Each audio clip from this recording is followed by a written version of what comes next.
Hello students, स्वागत है आप सभी का मैग्नेट ब्रेन्स के इस प्लेटफॉर्म पर। एक ऐसा प्लेटफॉर्म जो देता है आपको बिल्कुल फ्री एजुकेशन।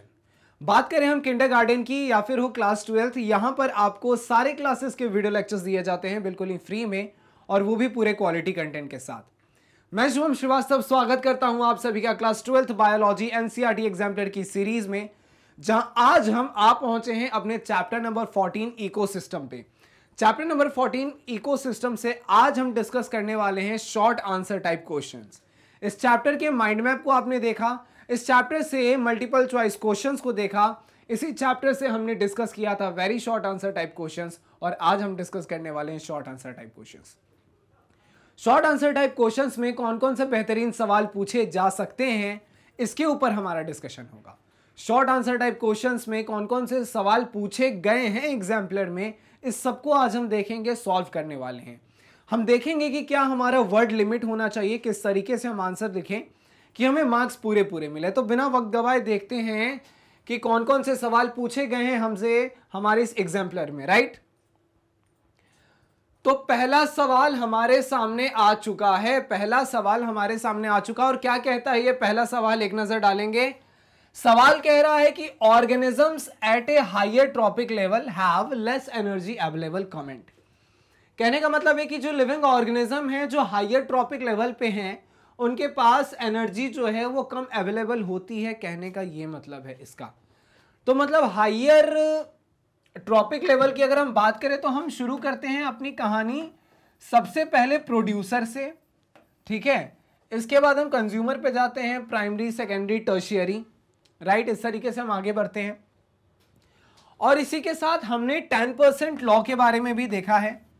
तो 10% लॉ कहता कुछ ऐसा है कि जो नेक्स्ट में जो ट्रांसफर होगा वो 10% होगा। फॉर एग्जांपल है, क्योंकि इसको समझा जाए तो प्रोड्यूसर में अगर 1000 जूल की एनर्जी है, तो प्राइमरी कंज्यूमर जो होंगे हमारे, इनमें इसका सिर्फ 10% ट्रांसफर होना है।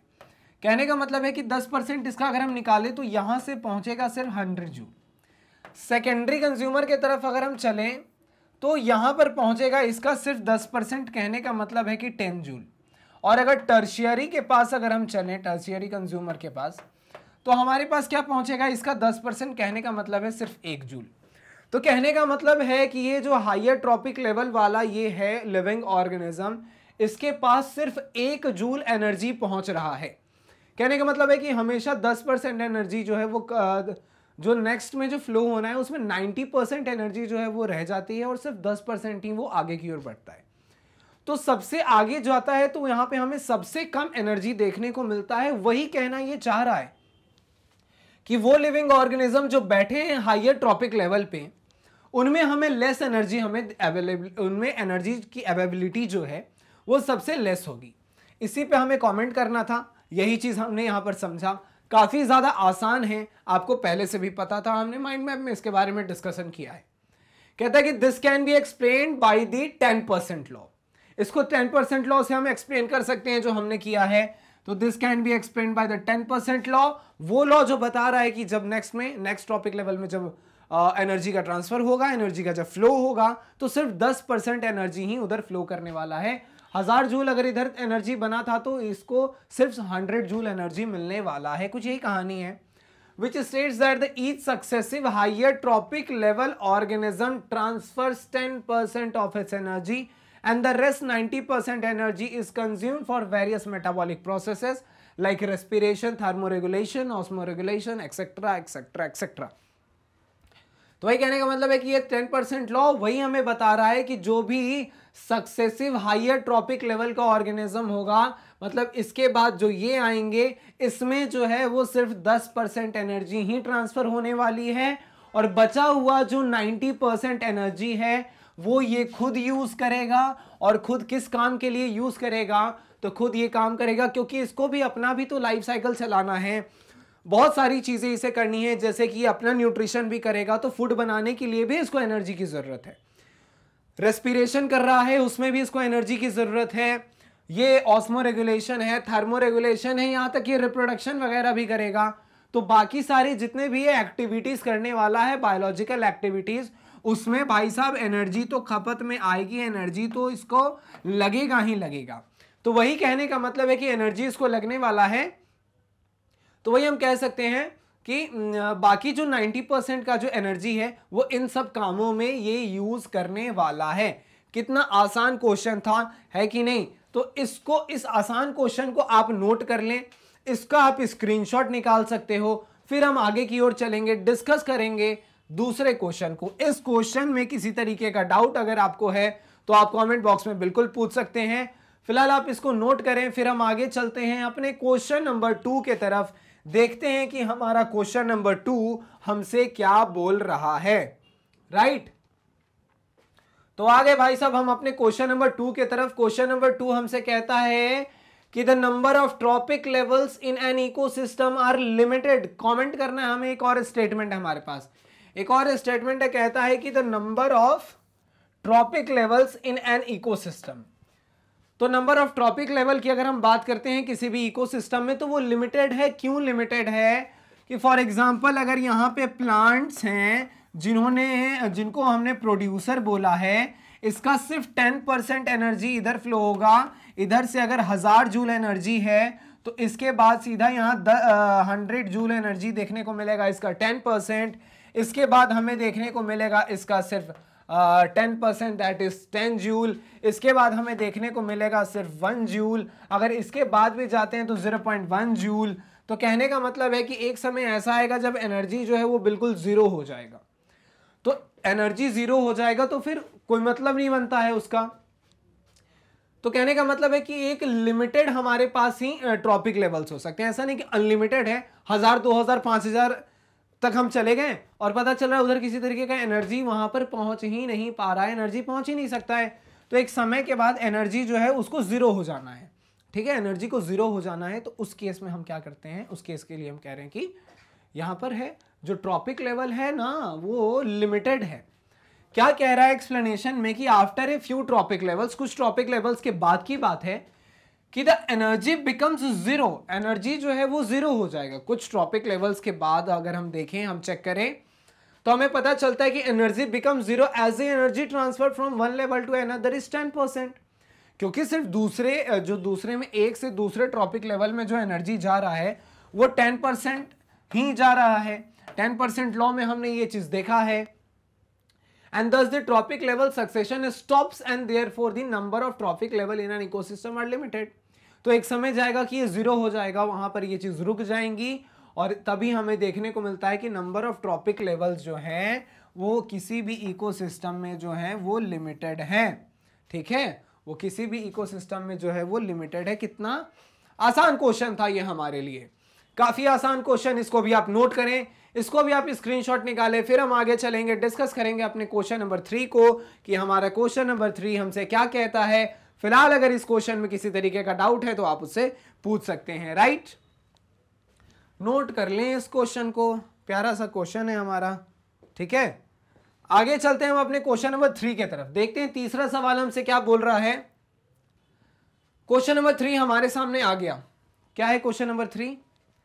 कहता है कि इन एन एक्वेरियम एक complete is an aquarium A complete ecosystem. कहने का मतलब है कि जो एक्वेरियम है क्या इसको हम एक कंप्लीट इकोसिस्टम कह सकते हैं? एक्वेरियम क्या है आपको पता है कि इसको इकोसिस्टम एक्चुअली, एक बार एक्वेरियम की अगर हम बात करें, अगर हम लोग एक्वेरियम की अगर हम लोग बात करें तो एक्वेरियम को हम लोग कहते हैं, इसको इकोसिस्टम कैसा कहा जाता है तो इसको आर्टिफिशियल इकोसिस्टम कहते हैं। ठीक है, इसको आर्टिफिशियल इकोसिस्टम हम कहते हैं। अब सवाल उठता है ऐसा क्यों कहते हैं? क्योंकि नेचुरली नहीं पाया जा रहा। हमने क्या किया है कि एक ऐसा माहौल बनाया, एक ऐसा इकोसिस्टम बनाया है। एक हमने इकोसिस्टम इस तरीके का तैयार किया, हमने इसके अंदर क्या किया, हमने इसके अंदर पानी भर दिया, हमने इसके अंदर पानी भर दिया। ठीक है, हमने इसके अंदर पानी भर दिया, हमने इसके अंदर कुछ लिविंग ऑर्गेनिज्म, फिश वगैरह को डाल दिया। इसमें कुछ माइक्रो ऑर्गेनिज्म भी हमें देखने को मिलेंगे। प्रॉपर लाइट का भी इसमें सोर्स होता है। जब एक्वेरियम आपके घर में होगा तो आपको पता है कि इसमें क्या है, लाइट के सोर्स भी हैं, साथ साथ इसमें क्या है, एयर भी अब मौजूद है, एयर मौजूद है, ऑक्सीजन वगैरह जो ये लिविंग ऑर्गेनिज्म जो इसमें मछली हैं, फिशेस जो हैं इसमें, उनको भी तो रेस्पिरेशन करना है, एरोबिक रेस्पिरेशन करना है, तो ऑक्सीजन प्रेजेंस है, प्रॉपर एयर का सप्लाई भी इसमें रहता है। साथ साथ इसमें ठंड के मौसम में आप देखोगे कि लोग इसमें हीटर भी लगाते हैं ताकि टेम्परेचर को जो है मेंटेन किया जा सके। इसमें फिल्टर भी लगा होता है ताकि इसको साफ किया जा सके। मतलब एक्वेरियम चूंकि मछली है, अब हम उसे प्रॉपर फूड भी देते हैं टाइम टू टाइम, तो फूड दे रहे हैं तो वो फूड लेगा, उसके अंदर भी डाइजेशन होगा, फिर वो वेस्ट प्रोडक्ट रिलीज करेगा। ये एक्वेरियम गंदा ना हो तो उधर मौजूद है क्या हमारे पास, तो हमारे पास फिल्टर मौजूद है। ये सारी चीजें हम इसमें प्रोवाइड करते हैं और कुल मिलाकर के एक ऐसा माहौल बना देते हैं, एक ऐसा इकोसिस्टम जिसमें सब कुछ अवेलेबल हो। खाने से लेकर के उसके न्यूट्रिशन करवाने से लेकर के रेस्पिरेशन कराने के लिए हर कुछ extra and number of things भी इसमें सब कुछ अवेलेबल है। माइक्रोब्स भी आपको देखने को मिलेंगे। तो ये सारी चीजों की मौजूदगी से ऐसा लगता है कि ये जो एक्वेरियम है ये अपने आप में ही कहीं ना कहीं कंप्लीट दिखता है। तो कहता है तो ये कंप्लीट इकोसिस्टम हम इसको कह सकते हैं। हमारा आंसर होना चाहिए यस, हम बिल्कुल इसको एक कंप्लीट इकोसिस्टम हम कह सकते हैं। कह रहा है कि an aquarium consist of all the biotic components. एक एक्वेरियम की बात करें तो इसमें करीब करीब सभी बायोटिक कंपोनेंट्स इसमें आपको देखने को मिलता है, लाइक बैक्टीरिया, जैसे कि आपको बैक्टीरिया दिखने को मिल सकते हैं। इसमें आपको प्लांट्स भी लोग लगाते हैं, स्मॉल एक्वेटिक ऑर्गेनिजम्स इसमें डालते हैं, एक्सेट्रा चीजें। और ए बायोटिक कंपोनेंट्स भी आपको इसमें दिखेंगे। वाटर रहता ही रहता है, लाइट के सोर्सेज हैं यहां पर। टेम्परेचर तो ऑब्वियसली बात है टेम्परेचर रहेगा ही। ऑक्सीजन वगैरह का प्रॉपर सप्लाई यहां पर होता है। नॉन लिविंग डेकोरेशंस भी आपको देखने को मिलेगा, इसमें फिल्टर लगा हुआ देखने को मिलता है, सबस्ट्रेट एक्सेट्रा ये सब इसमें पक्के से रहता है। आपको पता है, आपने देखा भी होगा इसको। Hence it is a complete ecosystem. इसलिए हमने इसको क्या कहा है, एक कंप्लीट इकोसिस्टम का नाम दिया है। आप इसको नोट कर सकते हैं, आप इसका स्क्रीनशॉट निकाल सकते हैं। आसान क्वेश्चन है, अपने लैंग्वेज में लिखने की कोशिश हमें करना है कि क्या क्या यहाँ मौजूद था। एक हमारे पास बैक्टीरिया से लेकर के ये सारी चीजें मौजूद थी। ए बायोटिक में हमारे पास वाटर से शुरू किया था हमने, टेम्परेचर ऑक्सीजन तक गए थे। फिर हमने नॉन लिविंग थिंग्स जैसे कि डेकोरेशन से लेकर के फिल्टर, सबस्ट्रेट एक्सेट्रा ये सारी चीजें यहाँ पर देखने को आपको मिला। तो इसीलिए हम कह सकते हैं कि ये एक कंप्लीट इकोसिस्टम है। किसी तरीके का डाउट हो रहा है क्या मन में, या ऐसा लग रहा है क्या कि इसमें कोई तो क्वेश्चन ऐसा है जो मेरे से नहीं बनने वाला? बिल्कुल सारे क्वेश्चन सॉल्व कर लोगे तुम, बहुत ही आसान है, बहुत ही बेसिक क्वेश्चंस हैं। चैप्टर का माइंड मैप कवर कर लिया तो सब कुछ कवर कर लिया। और एमसीक्यूज वेरी शॉर्ट को देखने के बाद या 3 को देखने के बाद अब तो ये हमें काफी ज्यादा आसान लग रहा होगा, आसान है भी, राइट? नोट कर लो इसको, स्क्रीनशॉट निकाल लो। फिर आगे चलते हैं अपने क्वेश्चन नंबर 4 की तरफ, देखते हैं कि हमारा चौथा सवाल हमसे क्या कह रहा है। चौथा सवाल हमसे क्या कह रहा है, आगे हम अपने क्वेश्चन नंबर 4 की तरफ, चौथे सवाल की तरफ। कहता है, क्या कह रहा है? कहता है कि what could be the reason for the faster rate of decomposition in the tropics. मतलब ट्रॉपिक्स में हमें देखने को क्या मिला, what could be the reason for the faster rate of decomposition. तो फास्टर रेट ऑफ डिकम्पोजिशन के लिए क्या रीजन हो सकता है, व्हाट आर द रीजंस। तो कह रहा है कि ट्रॉपिक्स में आपको सॉइल देखने को मिलेगा। सॉइल की अगर हम बात करें तो इसमें रिच न्यूट्रिएंट्स हैं। अब ये रिच न्यूट्रिएंट्स जो हैं और साथ में कहता है कि there will be the presence of leaves, organic components which decomposes, thus the rate of decomposition will be higher and faster। कहने का मतलब है कि ट्रॉपिक्स में आपको क्या देखने को मिलता है, सॉइल जो है वो रिच है न्यूट्रिएंट्स में, and there will be the presence of leaves and organic compound. और यहाँ पर साथ में लीव्स और ऑर्गेनिक कंपाउंड्स देखने को मिलता है विच डिकम्पोजेस। इसलिए हमें रेट ऑफ डिकम्पोजिशन जो है वो हाइयर देखने को मिलता है और रेट ऑफ डिकम्पोजिशन जो है वो फास्टर हमें देखने को मिलता है। बहुत ही अच्छे अच्छे क्वेश्चन है, बहुत ही प्यारे प्यारे, बहुत ही छोटे छोटे आसान क्वेश्चन हमसे पूछे गए हैं। इसी प्रकार के क्वेश्चन आपके एग्जामिनेशन में पूछे जाने वाले हैं, इसमें किसी तरीके का डाउट नहीं रखना। बिल्कुल इसी तरीके के क्वेश्चन आपके एग्जामिनेशन में पूछे जाएंगे, बिल्कुल पूछे जाएंगे, इस तरीके के क्वेश्चन को अगर हम प्रैक्टिस कर लेते हैं, या एनसीईआरटी एग्जाम्पलर में दिए गए अगर हम सारे क्वेश्चंस को प्रैक्टिस कर लेते हैं तो एग्जामिनेशन में हमारा एक भी आंसर नहीं छूटने वाला है, इस बात की गारंटी होती है। सारे क्वेश्चंस को हम आंसर करने वाले हैं, ठीक है। इसको भी आप नोट कर सकते हो, आप इसको भी स्क्रीनशॉट निकाल सकते हो। फिर हम आगे की ओर चलेंगे, अपने क्वेश्चन नंबर 5 को डिस्कस करेंगे कि हमारा क्वेश्चन नंबर 5 जो है वो 5वां सवाल हमसे क्या कहता है। 5वां सवाल हमारे सामने आ चुका है। देखिए क्या कह रहा है ये क्वेश्चन नंबर 5 हमसे कहता है कि ह्यूमन एक्टिविटीज, बात कर रहा है ह्यूमन एक्टिविटीज की, इंसान बहुत सारे हरकत करते हैं, उसी की बात कर रहा है। Interfere with carbon cycle, list any 2 such activities. वही चीज है ना कि इंसान जो है वो नेचुरल चीजों के साथ छेड़छाड़ करता है अपने कर्म से। तो इंसान ने ऐसा क्या किया जिससे क्या है कि कार्बन साइकिल में किसी तरीके का इंटरफेयर देखने को मिला, इंटरफेरेंस देखने को मिला। कार्बन साइकिल में इंटरफेयर कैसे कर रहा है इंसान, तो मतलब जो कार्बन हमारे एटमॉस्फेयर में मौजूद है इसमें किस तरीके से चेंजेस आ रहे हैं, किस तरीके से इसमें दखलंदाजी हो रही है इंसान की, इसके बारे में बात करना है। तो बेसिकली अगर हम बात करें तो इंसान बहुत ही अपने काम को करने के लिए कुछ भी कर सकता है। तो उसी में से एक काम है डिफॉरेस्टेशन। पॉपुलेशन बढ़ता गया, हमें रहने के लिए जगह की जरूरत थी, हमने क्या किया, जंगलों को साफ करना शुरू किया और धीरे धीरे जंगलों में घुस गए और फिर क्या किया, हमने अपना घर बनाना उधर शुरू किया। पॉपुलेशन बढ़ा, घर बनाने के लिए जगह की जरूरत थी, वो मिल गई। साथ साथ हमें यह भी चाहिए कि अब इस पॉपुलेशन को फीड करना है, इनको भोजन देना है, तो हमें ऐसे भी लैंड की जरूरत है जहां पर हम खेती कर सके। तो उस केस के लिए भी हमने क्या किया, फॉरेस्ट को कट किया और वहां पर खेती करना शुरू किया।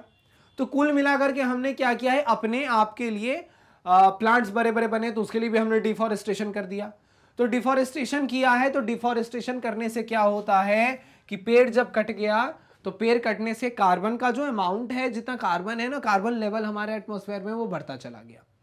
तो इससे क्या हुआ कि कार्बन साइकिल, जो नॉर्मल कार्बन साइकिल है, वो थोड़ा डिस्टर्ब हो जाता है। दूसरे में कह रहे हैं rapidly burning of fossil fuels. अब हमको क्या है ना कि अब हमको गाड़ी चाहिए ही चाहिए, ठीक है। हर घर में अब गाड़ी होती है, किसी के घर में 2 है, 5 है, 10 है, किसी के घर में 1 है, किसी के घर में अगर कार नहीं है तो किसी घर में बाइक तो एक जरूर है, ठीक है। मतलब मैक्सिमम ऑफ द लोगों के घर में कार है, मतलब मैक्सिमम ऑफ द लोगों के घर में कार नहीं बोल रहा, मैक्सिमम लोग के घर में गाड़ियां हैं और फ्यूल के रूप में फॉसिल फ्यूल वगैरह यूज में आ रहा है। और जब फॉसिल फ्यूल को जब हम बर्न करते हैं और जब फॉसिल फ्यूल को बर्न करते हैं तो कार्बन रिलीज होता है। कार्बन रिलीज हो रहा है तो उससे क्या है कि एटमॉस्फेयर में कार्बन जो है वो बढ़ता जा रहा है। कार्बन रिलीज से वो एटमॉस्फेयर का कार्बन बढ़ता जा रहा है। तो कार्बन साइकिल में कहीं ना कहीं जो नॉर्मल कार्बन साइकिल थे उसमें किसी तरीके के चेंजेस हमें देखने को मिल रहे हैं, ठीक है। तो इस वजह से हमने कार्बन साइकिल को क्या किया, इंसान के एक्टिविटीज ने उसमें दखलंदाजी की है। पहला पॉइंट कहता है 2 सच एक्टिविटीज के बारे में हमें बात करना था। तो पहला एक है डिफॉरेस्टेशन ऑफ ट्रीज। इसमें यह कह रहा है कि one of the human activities which causes A rise in carbon level by less production of oxygen and less consumption of carbon dioxide। तो यह कर रहा है कि डिफॉरेस्टेशन से पेड़ कट गया, अब इसके कारण से क्या हो रहा है कि कार्बन लेवल जो है वो बढ़ता जा रहा है, by less production of oxygen, oxygen कमता जा रहा है। और क्योंकि यहाँ पर क्या है ना कि प्लांट्स क्या करते थे, फोटोसिंथेसिस। अब फोटोसिंथेसिस ये कर रहे हैं तो CO2 का ये यूज कर रहे थे। CO2 में जब H2O मिल रहा था तो यहाँ पर क्या था कि हमें देखने को मिला कि C6H12O6 बना दिया, साथ में कुछ O2 भी निकला, H2O भी निकला। ये कहानी थी। अब ये कहानी थी, H2O है ये, O2 प्लस H2O, ठीक है। तो कहने का मतलब है कि CO2 को तो एक यूज कर रहा है, कार्बन को यूज कर रहा है और ऑक्सीजन हमें दे रहा है। हमें ऑक्सीजन यहां मिलता हुआ दिख रहा है। तो एक तो ऑक्सीजन कम निकलेगा और CO2 का कंजप्शन जो है वो भी कम हो जाएगा। तो that is why the carbon level जो है वो बढ़ता चला जाएगा। बहुत ही वैलिड पॉइंट है। दूसरा है rapidly burning of fossil fuel. दूसरा पॉइंट हमें एक्सप्लेन कर रहा है कि the fossil fuels like coal, petroleum etcetera are used for cooking and transport. These fossil fuels are burned and they emit carbon components, और कार्बन कंपोनेंट्स को release कर रहे हैं, एटमॉस्फेयर में बढ़ता जा रहा है। तो इस तरीके से हमने कार्बन साइकिल को डिस्टर्ब किया है। समझ में आ रहा है? आसान क्वेश्चंस हैं, बहुत ज्यादा इसमें दिमाग लगाने की जरूरत नहीं है। आप इसको भी नोट कर सकते हो, आप इसका भी स्क्रीनशॉट निकाल सकते हो। फिर हम आगे चलेंगे, डिस्कस करेंगे अपने क्वेश्चन नंबर 6 को कि हमारा क्वेश्चन नंबर 6 हमसे क्या कह रहा है। तो ये आ गया हमारे सामने हमारा question number 6, right. Question number 6 का कहना है कुछ ऐसा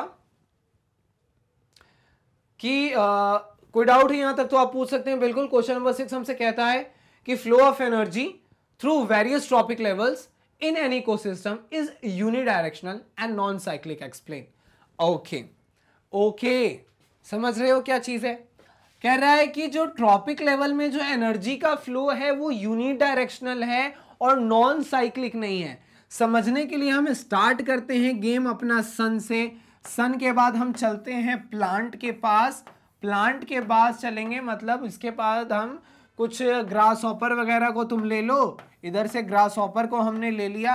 अब ग्रास हॉपर के बाद हम किसको ले सकते हैं? तो ग्रास हॉपर के बाद हम ले लेते हैं इसको खाने के लिए हम कौन खा सकता है इसको? तो फ्रॉग। फ्रॉग को कौन अपना भोजन बना सकता है? तो इसको स्नेक अपना भोजन बना सकता है। इसको कौन बना सकता है? तो ईगल, वल्चर इसको अपना भोजन बना सकते हैं। और फिर इसको क्या है कि इसको कोई एनिमल वगैरह इसको अपना भोजन बना लेगा। ठीक है, काफ़ी ज़्यादा हो गया। यहाँ से भी अगर हम शुरू करेंगे तो 1000, 100, 10, 1, तो मतलब ठीक है, सफिशिएंट इतना, ठीक है समझने के लिए।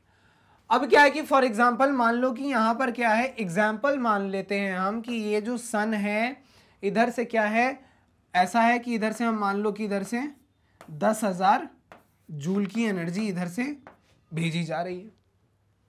यहां अगर के आपको सिर्फ 1000 जूल एनर्जी देखने को मिलेगा। यहां अगर हम आ जाएंगे तो हमें 100 जूल एनर्जी देखने को मिलेगा। इस वाले केस में अगर हम बात करें तो हमको 10 जूल का एनर्जी देखने को मिलेगा। इसमें हमें 1 जूल का एनर्जी देखने को मिलेगा, है ना। 1000 का 100 होगा, 100 का 10 हो गया, 10,000 का 1000, 1000 का 100, 100 का हो गया 10, 10 का हो गया 1 और इधर हो गया 0.1 जूल। ठीक है, अब ऐसा नहीं है कि ये सन क्या करेगा, इस प्लांट से एनर्जी लेगा, ऐसा नहीं हो सकता है। ऐसा नहीं कि ये प्लांट जो है वो ग्रास हॉपर से एनर्जी लेगा, नहीं ले सकता है। ऐसा नहीं कि ग्रास हॉपर जो है वो इस फ्रॉग से एनर्जी लेगा। तो कहने का मतलब है कि एनर्जी का फ्लो इस डायरेक्शन में होना है तो वो इसी डायरेक्शन में होगा, वो वापस से सन के पास नहीं जाएगा। जो सन जो हमारा प्राइमरी सोर्स ऑफ एनर्जी था, यहां पर यहां से एनर्जी हमको मिलने वाली है, हम सन को एनर्जी देने वाले नहीं है। तो साइकिल तभी बनता है ना कि जब मान लो कि यहां से हमने स्टार्ट किया था और घूम के वापस इस पॉइंट पे अगर हम आ गए तो एक साइकिल बन गया। लेकिन कभी भी ये साइकिल यहां नहीं बनता है, एक ही डायरेक्शन में ये घूमेगा, इसके बाद किसी दूसरे तीसरे एनिमल्स में जाने वाला है। ऐसा नहीं है कि फिर ये घूम करके वापस यहां तक आने वाला है, तो एक ही डायरेक्शन में जाएगा। तो हमने यूनि डायरेक्शनल यूज किया, किसी तरीके का यहां पर आपको साइकिल बनता नहीं दिखेगा, तो हमने नॉन साइक्लिक वर्ड यूज किया। ठीक है, समझ में आ रहा है, आसान है। कहता है कि the energy which receives from the sun cannot be passed back to the previous trophic level, thus it is only unidirectional and non cyclic. तो ये क्या है, ये यूनिडायरेक्शनल है और क्या है, ये नॉन साइक्लिक है। कोई डाउट, तकलीफ मन में, सवाल अगर नहीं पल्ले पड़ रहा है, बिल्कुल कमेंट बॉक्स खुला है, जितना मर्जी उतना आप डाउट पूछ सकते हैं, बहुत मजा आएगा। चैप्टर बहुत ही आसान है, स्कोर आपको दे करके जाएगा। अगर इससे आपके एग्जाम में पूछा जा रहा है, बोर्ड में as well as in your NEET examination पूछेगा तो जरूर क्वेश्चन, कुछ ना कुछ क्वेश्चंस आपसे पूछे जाएंगे। दैट इज वाई हर एक टॉपिक को पढ़ना समझना इंपॉर्टेंट है। इसको भी आप नोट कर लो, आप इस क्वेश्चन का भी आप स्क्रीनशॉट निकाल लो। फिर हम आगे चलते हैं अपने क्वेश्चन नंबर 7 के तरफ, देखते हैं कि हमसे हमारा 7वां सवाल हमसे क्या पूछा जा रहा है, कि हमसे क्वेश्चन नंबर 7 में हमसे क्या पूछा जा रहा है। तो ये आ गया हमारे पास हमारा क्वेश्चन नंबर 7। क्वेश्चन नंबर 7 हमसे कह रहा है कि apart from plants and animals, apart from plants and animals, तो apart from plants and animals microbes form a permanent biotic component in an ecosystem. Plants और एनिमल्स को साइड में रख दें तो कह रहा है कि microbes form permanent biotic component. तो माइक्रोब जो है वो कोई परमानेंट बायोटिक कंपोनेंट बना रहा है इकोसिस्टम में, while plants have been referred to as autotrophs and animals as heterotrophs. What are microbes referred to as? How do the microbes fulfill their energy requirements? अब देखिए, कहना है दो तीन चीजें कहा है कि प्लांट को हमने क्या कह दिया, इसका कहना है कि प्लांट को हमने ऑटोट्रॉप कहा है। प्लांट को हम क्या कह रहे हैं, ऑटोट्रॉप्स। क्यों? क्योंकि प्लांट्स अपना खाना खुद बना रहे हैं। हमने एनिमल्स को हेट्रोट्रॉप कहा है, हमने एनिमल्स को हेट्रोट्रॉप कहा है, और इसको हम लोग हेट्रोट्रॉप इसलिए कह रहे हैं क्योंकि ये अपने फूड के लिए दूसरों पे डिपेंड हैं। तीसरा पॉइंट इसमें ये कहना चाह रहा है that is about the microbe. इसको हम क्या कहें, और इसने काम कुछ ऐसा किया है कि इसने परमानेंट बायोटिक कंपोनेंट बनाता है। ये क्या कर रहा है, कोई तो एक परमानेंट, ये क्या कर रहा है, परमानेंट बायोटिक कंपोनेंट ये बना रहा है।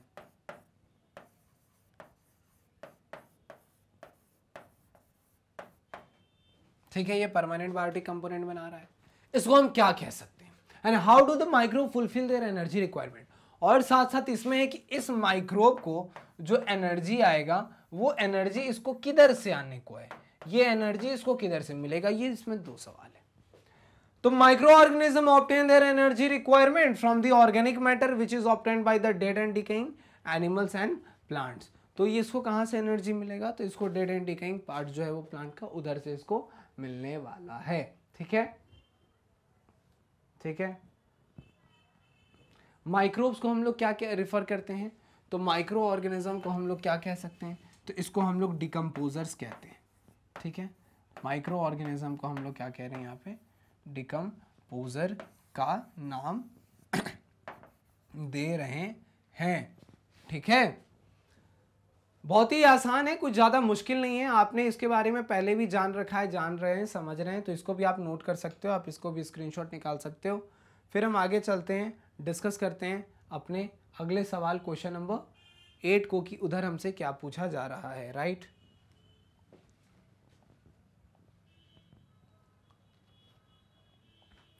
देखिए क्वेश्चन नंबर 8 हमारा क्या है। क्वेश्चन नंबर 8 में हमसे कहता है कि poaching of tiger is a burning issue in today's world.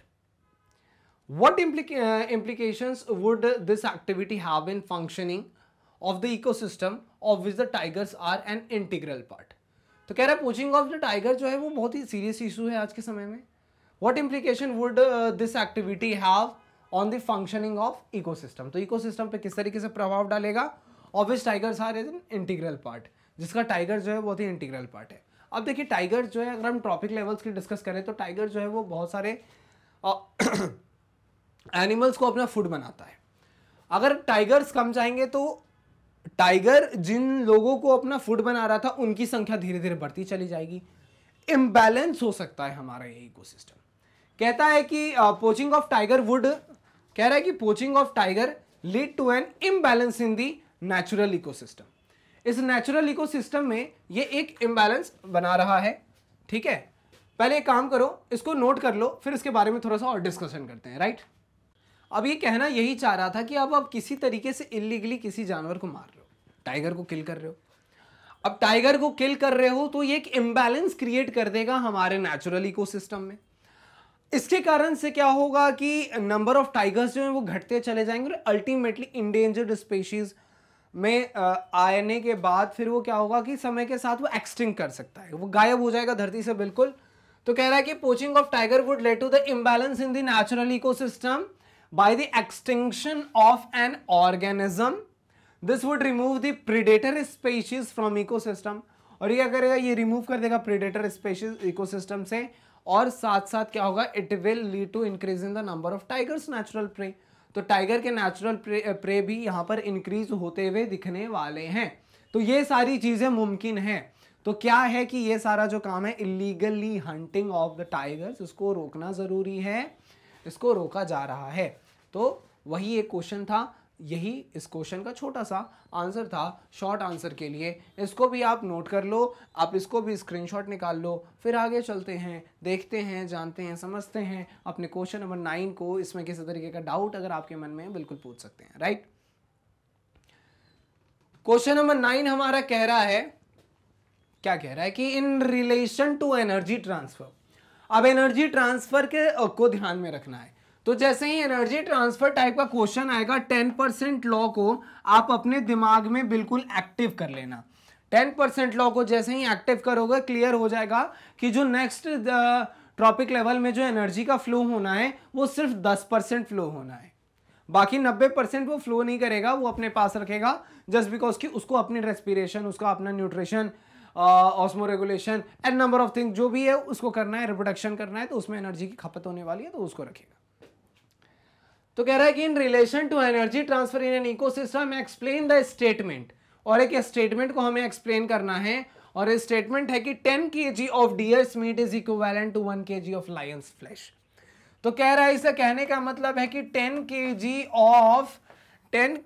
Of dear का जो मीट है ये किसके बराबर है, तो ये बराबर है किसके, 1 kg of lion's flash, 1 kg of lion's flash. अब भाई साहब ऐसा आपने क्यों कह दिया, तो देखिए जब हम ट्रॉपिक लेवल को देखते हैं तो हमको पता है कि ये लायन जो है, जंगल का जो ये राजा है, ये डियर को अपना भोजन बनाने वाला है। तो कहने का मतलब है कि डियर में जो एनर्जी है वो एनर्जी ट्रांसफर होगी किस में, लायन में। और लायन में कितनी एनर्जी ट्रांसफर होगी, तो लायन में ट्रांसफर होगी 10% एनर्जी, तो 10% एनर्जी जो है वो उधर ट्रांसफर होगी।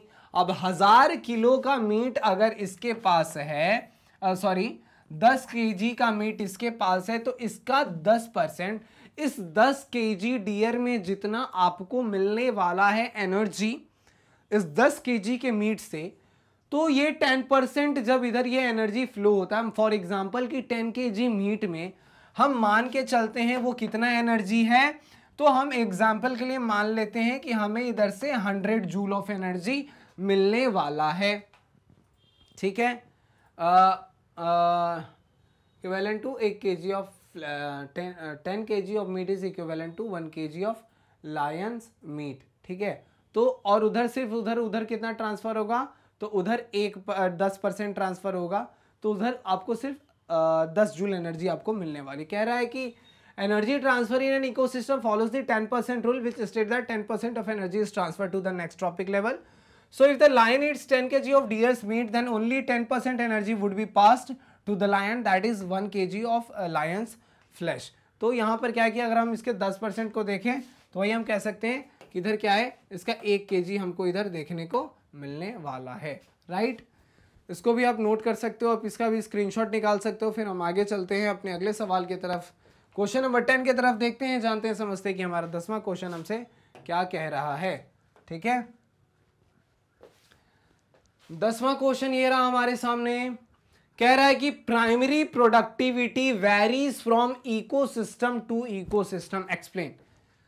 इकोसिस्टम टू इकोसिस्टम की अगर हम बात करें तो इसमें हमको प्राइमरी प्रोडक्टिविटी जो है वो वेरी करती हुई दिखती है, इसके बारे में हमें बात करना है, इसी को एक्सप्लेन करना है, ठीक है। कह रहा है कि the primary productivity varies from ecosystem to ecosystem as it depends on the plant species and the environment surrounding and its ability to carry out photosynthesis। तो अलग अलग इकोसिस्टम में जो मौजूद हैं, जो हमारे प्रोड्यूसर्स हैं, जो हमारे प्लांट्स हैं, उनके पास कैसा वहाँ का इन्वायरमेंट है, कैसा उधर का सराउंडिंग है, ये मैटर करता है। क्या उस जगह पे लाइट उतनी पहुँच रही है जितना उधर पहुँचना चाहिए। बहुत सारे जगह पे लाइट जो है वो लाइट का सोर्स बहुत रिच सोर्स है, बहुत सारे जगह पे बहुत सारे प्लांट को वो सन का सोर्स उतना नहीं मिल रहा है, ठीक है। हम कैसे कह सकते हैं कि बहुत सारे ऐसे जगह है जहां पर आपको बहुत करकराती हुई धूप दिखेगी, बहुत सारे ऐसे जगह है जहां पर आपको जो धूप है, सनलाइट है, वो उतना नहीं पहुंचता। तो इन दैट एरियाज आपको क्या है कि जितना ज़्यादा आपको प्रोडक्शन आपको इधर देखने को मिलेगा, जिधर सनलाइट सबसे ज़्यादा है, उसके कंपैरिजन में उधर थोड़ा एनर्जी का जो प्रोडक्शन है वो थोड़ा कम हो जाएगा। तो इन्वायरमेंट टू इन्वायरमेंट ये अलग करता है, ये वेरी हो जाता है। वही कह रहा है कि प्राइमरी प्रोडक्टिविटी जो है इकोसिस्टम टू इकोसिस्टम वेरी कर जाता है। The primary productivity varies from ecosystem to ecosystem as it depends on the plant species and the environment surrounding and its ability to carry out photosynthesis, ठीक है। तो ये कहानी यहाँ पर होने वाली है, बहुत ही आसान सा है, इसमें बहुत सारे बहुत बड़ा इसमें साइंस नहीं है, जैसा कि हम लोग जेनेटिक्स में, बायोटेक्नोलॉजी में, इन सब में देख रहे थे। Simple simple question, simple simple concept, simple simple इसके आंसर्स, ठीक है। इसको भी आप नोट कर सकते हो। क्वेश्चन नंबर 10 आपका हो रहा है। इसके बाद हम आगे चलेंगे, बढ़ेंगे अपने क्वेश्चन नंबर 11 की तरफ, देखेंगे कि हमारा क्वेश्चन नंबर 11 हमसे क्या पूछ रहा है। क्या कहता है हमारा क्वेश्चन नंबर 11? क्वेश्चन नंबर 11 हमसे कहता है, ये कह रहा है कि समटाइम्स, कभी कभी की बात है, कभी कभार ड्यू टू बायोटिक और एबायोटिक फैक्टर्स, कभी कभी बायोटिक फैक्टर्स को आप ले लो, कंसिडर कर लो, या फिर आप कंसिडर कर सकते हो किसी एबायोटिक फैक्टर को, the climax remains in a particular serial stage. कह रहा है कि the climax remains in a particular serial stage that is pre climax without reaching the climax. मतलब प्री क्लाइमेक्स तक ही वो रह जाता है, क्लाइमेक्स तक नहीं पहुंचता। ऐसा क्यों है? Do you agree with this statement? If yes give a suitable example. तो इस स्टेटमेंट से हम बिल्कुल एग्री करते हैं, हमारा आंसर यस हो जाएगा। कह रहा है कि due to the sudden climate change, एक सडन क्लाइमेट चेंज के कारण कभी कभी आपको ऐसा देखने को मिलेगा कि sometimes the climate species form A pre climate stage. Abiotic and biotic factor affects the cereal stage. An example is seed and vegetative propagules. और इसका एग्जाम्पल बहुत अच्छा हो जाएगा, एक सीड है और वेजिटेटिव प्रोपेगल्स इसका अच्छा सा एक एग्जाम्पल हो जाएगा। इसको भी आप नोट कर सकते हो, आप इसका भी स्क्रीनशॉट ले सकते हो। ये रहा हमारा क्वेश्चन नंबर 11 हमारे सामने। इसके बाद हम चलेंगे अपने क्वेश्चन नंबर 12 की तरफ, देखेंगे ये 12वां सवाल हमसे क्या पूछ रहा है। क्वेश्चन नंबर 12 हमारा कह रहा है कि what is an incomplete ecosystem. जब हमने कुछ क्वेश्चंस पहले डिस्कस किया था एक्वेरियम के बारे में, तो हमने कहा था कि एक्वेरियम अपने आप में क्या है, कंप्लीट इकोसिस्टम है, वहां पे सब कुछ मौजूद था। तो कह रहा है कि व्हाट इज इनकम्प्लीट इकोसिस्टम, तो समझ में आ जाएगा कि जहां पर सारी सोर्सेज अवेलेबल नहीं है वो इनकम्प्लीट इकोसिस्टम होगा। Explain with the help of a suitable example. तो एक सुटेबल एग्जाम्पल भी हमें देना है। The ecosystem in which either abiotic और biotic factor is absent is called an incomplete ecosystem। ऐसा इकोसिस्टम जहां पर कोई भी आइदर बायोटिक या एबायोटिक कोई फैक्टर जो है अगर वो वहां पर एब्सेंट है, तब हमने उसे इनकम्प्लीट इकोसिस्टम का नाम दिया है। अगर इसके एग्जांपल की बात करें तो benthic zone in which the bottom part of the water body where the light isn't available.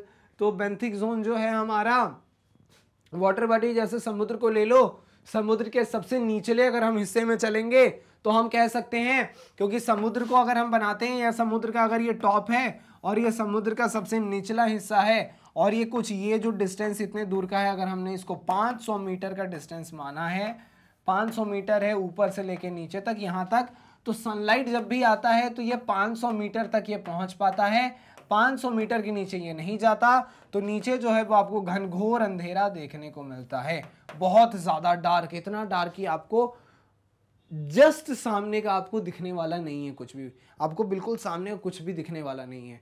तो इस जगह पर लाइट की कमी है, तो एक काइंड ऑफ हम कह सकते हैं कि इनकम्प्लीट इकोसिस्टम, क्योंकि लाइट वगैरह का प्रेजेंट होना उधर ज़रूरी था। बहुत ही आसान सा सवाल। तो इनकम्प्लीट इकोसिस्टम वही है जहाँ पर कोई भी बायोटिक या फिर एबायोटिक फैक्टर में से कुछ जो है उधर एब्सेंट हो, तो हमने उसी इनकम्प्लीट का नाम दे दिया। एग्जाम्पल आपका ये रहा, बेंथिक जोन कह सकते हैं, ठीक है। नोट कर लो इसको, बहुत ही अच्छा क्वेश्चन है। फिर हम चलेंगे अपने क्वेश्चन नंबर 13 के तरफ। क्वेश्चन नंबर 13 हमसे क्या कहता है, इसके ऊपर हमारा डिस्कशन होगा। ये रहा हमारा क्वेश्चन नंबर 13 हमारे सामने। क्या कहता है? कहता है कुछ ऐसा कि what are the shortcomings of ecological pyramids in the study of ecosystem. हम क्या करने जा रहे हैं? तो हम स्टडी करने जा रहे हैं, और किसकी स्टडी है? तो इकोसिस्टम की स्टडी है। तो इकोसिस्टम के स्टडी के दौरान कह रहा है कि what are the shortcomings of ecological pyramids, और इसमें जो हम इकोलॉजिकल पिरामिड्स बनाते हैं इसके शॉर्टकमिंग्स के बारे में पूछ रहा है, ठीक है। कह रहा है ecological pyramids assume simple food chain as it does not take the same species belongs to 2 or more trophic levels, it does not accommodate the food web and there is no space for saprophytes। 2-3 points हैं। पहला point इसने ये बताया हमको कि ऐसे भी species है जो एक से ज्यादा ट्रॉपिक लेवल पे आपको देखने को मिल जाएंगे, एक से ज्यादा ट्रॉपिक लेवल पे आपको देखने को मिल जाएंगे, ठीक है। तो फॉर एग्जांपल अगर हम ह्यूमंस को ले लें, ठीक है, ह्यूमंस को ले लें तो आपको देख रहे हैं ग्रास, ठीक है, ग्रास आप ले सकते हो, या फिर आप ले सकते हो ग्रास लीफ, मतलब इस तरीके की चीजें ले सकते हो। इसको कौन खाता है? तो इसको हम कह सकते हैं कि अरे ह्यूमन तो इसको खाता है, बिल्कुल खाता है। फिर हमने ये देखा कि इसको कौन खा रहा है, तो इसको खा रहा है लाइकी गोट टाइप ऑफ जो एनिमल्स हैं वो इनको खा रहे हैं। फिर हमें देखने को मिला कि ये ह्यूमन जो है वो इस गोट को भी खा रहा है। तो अगर हम इसको इस तरीके से बनाएं कि अगर ये जो वेजिटेबल वाला जो पार्ट था, वेजिटेबल प्लांट्स जो थे, इनको कौन खा रहा है, तो इनको पता चल रहा है कि इसको गोट खा रहा है, ठीक है, और इनको कौन खा रहा है, तो पता चल रहा है कि हमको ह्यूमंस इसको अपना भोजन बना रहे हैं। तो ये हमको एक ट्रॉपिक लेवल दिख गया। लेकिन हमें साथ में ये भी दिखता है कि ये जो वेजिटेबल है, वेजिटेबल के साथ जो यहाँ पर प्लांट्स वगैरह हैं, इनको कौन खा रहा है, तो इनको ह्यूमंस खा रहे हैं। तो ह्यूमंस तो तुमको इस वाले ट्रॉपिक लेवल में भी देखने को मिले और साथ साथ इस वाले ट्रॉपिक लेवल में भी देखने को मिले। तो ये सारी चीज़ें होती हैं प्रैक्टिकली, लेकिन इस चीज़ को हम इकोलॉजिकल पिरामिड में नहीं दिखा पाते। हमारा एक ड्रॉबैक है, ये एक हमारा शॉर्टकम्स हो गया नंबर 1, ठीक है। जो 2 या उससे अधिक ट्रॉपिक लेवल से बिलोंग करता है उसके बारे में ये इकोलॉजिकल पिरामिड नहीं दिखा रहा, एक ड्रॉबैक। दूसरा, it does not accommodate the food web, दूसरा। एंड तीसरा, it does not space for saprophytes, और इसमें सैप्रोफाइट्स के लिए कोई जगह नहीं है। सैप्रोफाइट क्या होते हैं, हमारे पास हेटेरोट्रॉपिक मोड ऑफ न्यूट्रिशन में हमारे पास 3 था ना, कि एक था हमारे पास पैरासिटिक, एक था हमारे पास सैप्रोफिटिक, एक था होलोजोइक। तो उसमें जो सैप्रोफिटिक था, जो डेड डिकेइंग से अपना फूड जब भोजन ले लेते हैं, उनके बारे में इधर कोई जगह नहीं है। तो ये कुछ शॉर्टकमिंग्स हैं, अगर इसके ऊपर काम किया जा सकता है, इसको सुधारा जा सकता है, तो वो सही रहेगा, ठीक है। फिलहाल ये इसके कुछ शॉर्टकमिंग्स हैं, राइट। आसान क्वेश्चन है ये भी, इसको भी आप नोट कर सकते हैं, इसका भी आप स्क्रीनशॉट ले सकते हैं। फिर हम आगे चलेंगे अपने क्वेश्चन नंबर 14 की तरफ, देखेंगे कि हमारा क्वेश्चन नंबर 14 हमसे क्या कह रहा है। क्वेश्चन नंबर 14 पे आ गए भाई साहब। क्वेश्चन नंबर 14 का कहना है कि how do you distinguish between humification and mineralization. 2 processes हैं, एक है हमारे पास ह्यूमिफिकेशन एंड दूसरा है मिनरलाइजेशन।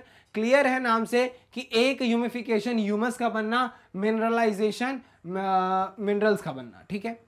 ह्यूमिफिकेशन में कहता है कि involves in the formation of amorphous topmost layer of soil called humus.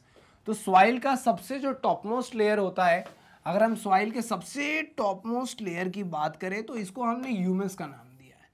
इसको हमने किसका नाम दिया है, तो हमने इसको ह्यूमस का नाम दिया है,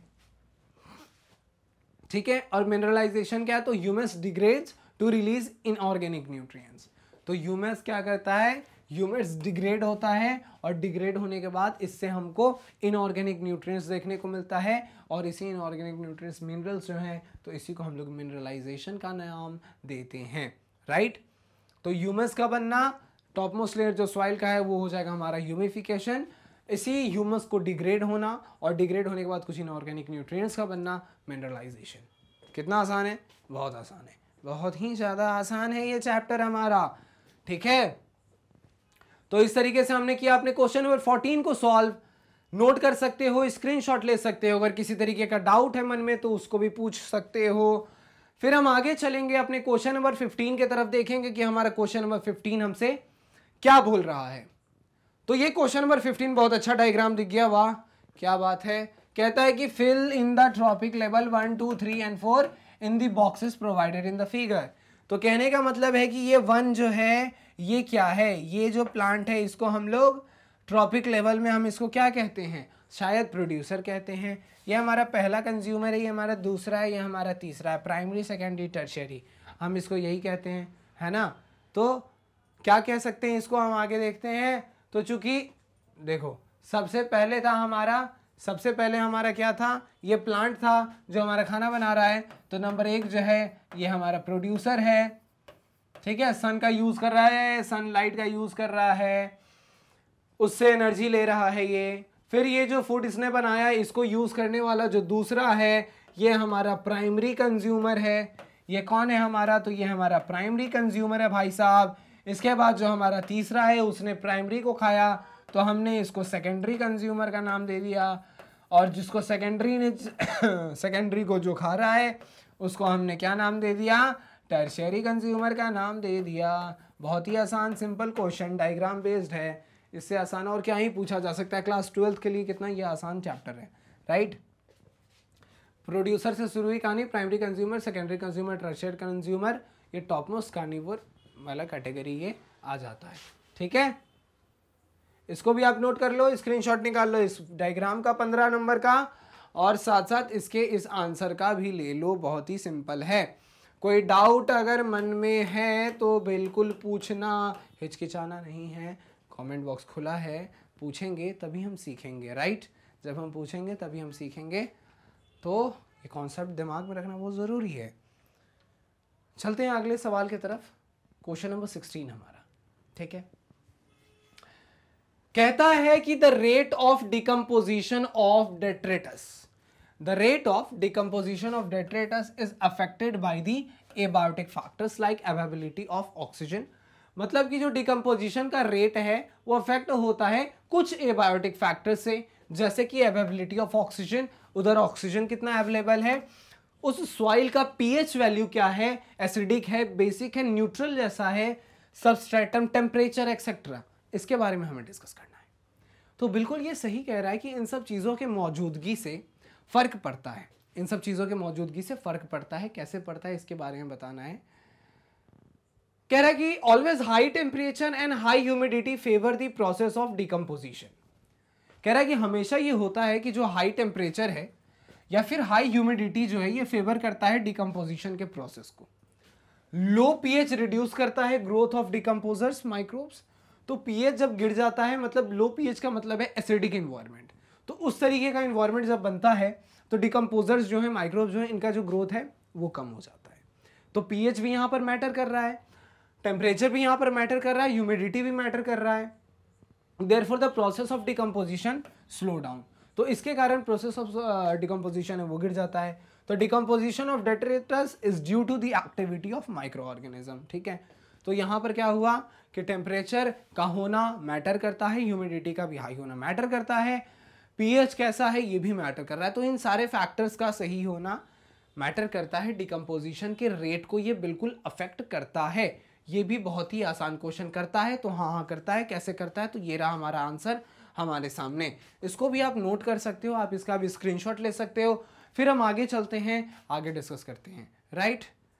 आई थिंक यहाँ पर हमारा ये कंप्लीट हो जाना चाहिए। यहाँ तक अगर आपको कोई डाउट है, 16 क्वेश्चन हमने कर लिए, आप बिल्कुल पूछ सकते हैं। बिल्कुल यहाँ पर हो जाता है हमारा ये आंसर कंप्लीट। ये पूरा शॉर्ट आंसर टाइप क्वेश्चन हमारे इस चैप्टर से कंप्लीट हुआ। यहाँ पर 16 क्वेश्चंस हमने डिस्कस किए, बहुत ही आसान बेसिक क्वेश्चंस। और जब हमने माइंड में एमसीक्यू वेरी शॉर्ट के बाद, तो ये हमें और आसान लग रहा था, राइट? एक और इन्फॉर्मेशन आपको मैं देना चाहूँगा, that is about magnet brains. इस चैप्टर को देख लिया आपने, डाउट वगैरह पूछ लो, साथ में मैग्नेट ब्रेन्स के बारे में भी थोड़ा सा जान लो। अगर एग्जामिनेशन में और बेहतर करना है तो सारे चैप्टर्स के वीडियो लेक्चर्स आपको दे दिए गए। एक ऐसा प्लेटफॉर्म है जो आपको CBSE English medium, Hindi medium, different state boards, competitive exams like NTSC, olympiad, CUET सबकी तैयारी करवा रहा है। सबके लिए आपको वीडियोस हमने बना करके दिए हैं, सारे वीडियोस यूट्यूब पे अवेलेबल है। अगर यहाँ वीडियोस नहीं मिल रहे हैं तो डाउनलोड कर सकते हो हमारे ऐप को, या फिर विजिट कर लो हमारे वेबसाइट को, दैट इज की www.magnetbrains.com। यहाँ पर आना है, अपने क्लास को चुनना है, सब्जेक्ट पे जाना है, चैप्टर को चुनना है, लेक्चर्स को देखना है, सबको ध्यान से देखना है, दिमाग से लगा करके देखना है, पढ़ना है। कोई भी डाउट हो आप उसको पूछिए कमेंट बॉक्स में जाकर के। एग्जामिनेशन के प्रिपरेशन को मजबूत बनाना है, एग्जामिनेशन में रॉक करना है, राइट? तो इन्हीं अच्छे बातों के साथ हंसते रहिए, मुस्कुराते रहिए और पढ़ते रहिए मैग्नेट ब्रेन्स के साथ। Tata, thank you, bye bye.